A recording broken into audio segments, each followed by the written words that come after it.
For the first time ever, Real Madrid will step onto the pitch at the Emirates Stadium where they'll face one of the most unusual Arsenal lineups ever assembled in a Champions League fixture. Both managers, Mikel Arteta and Carlo Ancelotti, are facing major headaches with untimely suspensions and injuries. But it's exactly these challenges that make the lineup decisions more intriguing than ever. Who will seize the opportunity in this high-stakes showdown? This isn't just about picking the best 11, it's a tactical puzzle for both Arteta and Ancelotti, who must stay true to their philosophies while patching up holes in their squads.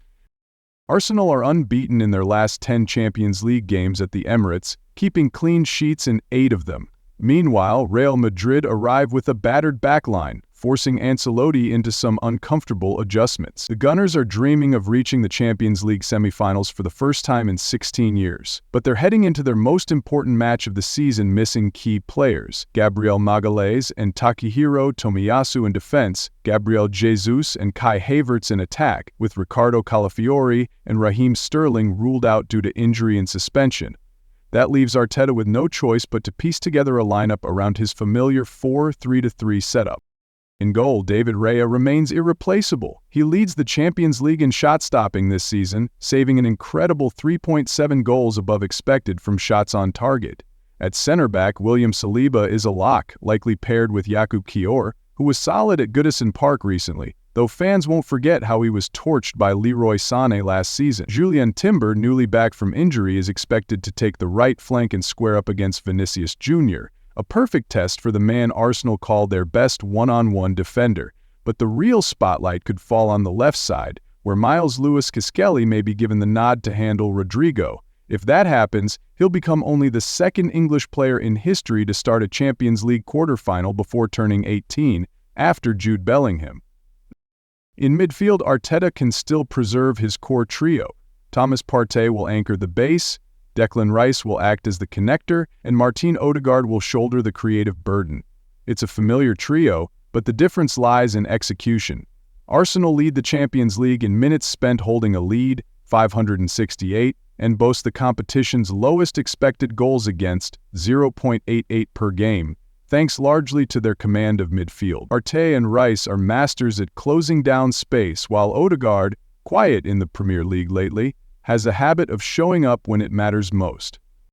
Out wide is where Arsenal have the most firepower. Bukayo Saka is fully fit and set to return to the starting LI after 2 substitute appearances.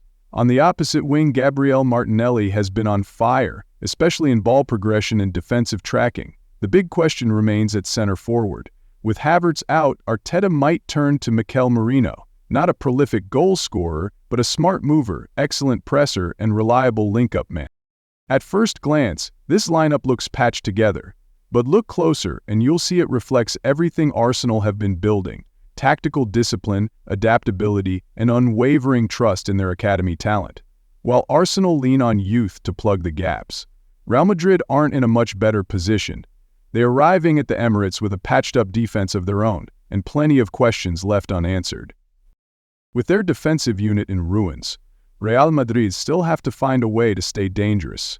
From Ferland Mendy to Dani Carvajal, from Eder Militao to Aurelion Tchouameni, nearly every pillar of Ancelotti's preferred backline is unavailable. Yet Los Blancos can still field a lineup that demands respect from any opponent. Expect the familiar 4-2-2-1 system to remain intact, even if the personnel within it has drastically changed. In goal, Thibaut Courtois is back in training and ready to return at just the right moment. The Belgian is in top form, having saved more than 4 goals above expected in this season's Champions League.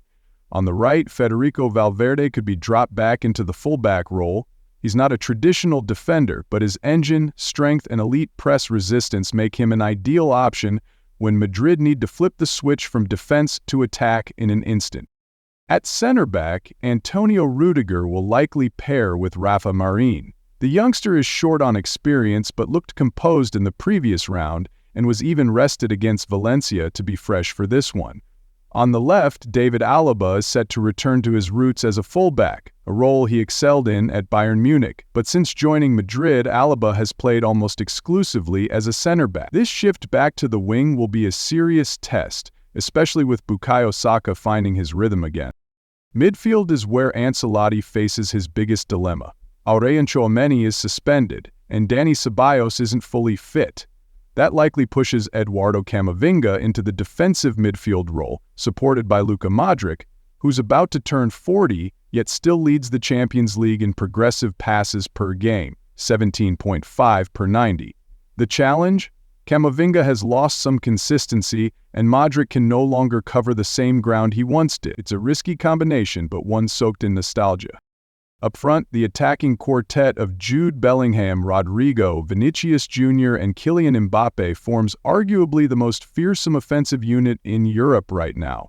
Bellingham, who once broke the record for the youngest player to feature in a Champions League quarterfinal at just 17, now faces a fascinating matchup with his close England teammate Declan Rice. Rodrigo, despite coming off the bench in the last 2 matches, is all but guaranteed a starting spot, thanks to his steady form in Europe.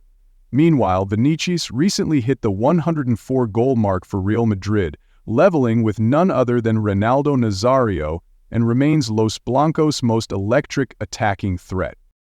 And then there's Mbappe. The French superstar has scored 10 goals in just 16 Champions League appearances against English sides.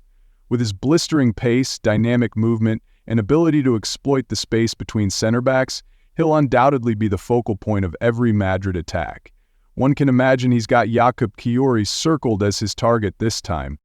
Looking at Madrid's squad sheet, the star power is still obvious, but scratch beneath the surface and it's clear that Carlo Ancelotti is being forced to juggle a patched-up system in several key areas. Once again, he'll be leaning heavily on his greatest weapon, his unrivaled composure on the biggest stage. In matches like this, a Champions League quarterfinal, attention naturally gravitates toward the headline names on the team sheets. Mbappe on one side, Saka on the other, Bellingham vs Odegaard in midfield. But the real battle is the chess match between the two managers, each tasked with maximizing what they've got to swing the tie in their favor. If Real Madrid boasts the most expensive front line in world football, Arsenal are placing their faith in a makeshift striker, Mikel Merino. In a game where the Gunners may have to bide their time, Merino becomes a tactical piece, stretching Madrid's back line and creating lanes for the wingers to exploit. With Saka and Martinelli back at full fitness, Arsenal will be eager to capitalize on those wide channels with high-speed counters. On the other side, all eyes in white will be locked on Kylian Mbappe. Against Arsenal, the Frenchman is expected to target the zone occupied by Jakub Kiwior. That individual duel could either ignite the game or expose a critical flaw in Arsenal's backline. On the flanks, we're in for a high-octane showdown between Vinicius Jr. and Jurrien Timber. Vinny thrives under pressure and often elevates his game when provoked or crowded, while Timber's elite anticipation, tackling, and recovery speed make him one of the few fullbacks in Europe who can go toe-to-toe with Madrid's 7 one-on-one situations. Opposite them, Rodrigo will likely go head-to-head with Ben White.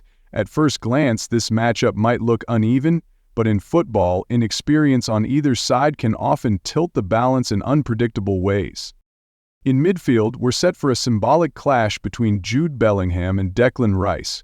The two England teammates know each other inside out. Rice brings composure and steel to the middle, while Bellingham excels at breaking lines and linking play. Whichever of them gains the upper hand could end up dictating the entire tempo of the match. For Arsenal, aside from the big names, fans will be eager to see the potential appearances of youngsters Miles Lewis-Skelly and Ethan Nwaneri. Should they feature, they'd become the second and third English players under 18 ever to start in a Champions League quarterfinal, following in the footsteps of none other than Bellingham himself. While the spotlight may shine brightest on megastars like Mbappe, Bellingham, and Saka, the real outcome of this match will hinge on the tactical decisions and personnel choices made by Arteta and Ancelotti. Arsenal may arrive with a patched-up squad, but one that's tactically disciplined and fully committed. Real Madrid, on the other hand, bring with them that iconic winning DNA, forged through years of European dominance. This isn't just a showdown between two of Europe's elite clubs. It's a clash between two footballing philosophies and two different paths to continental glory.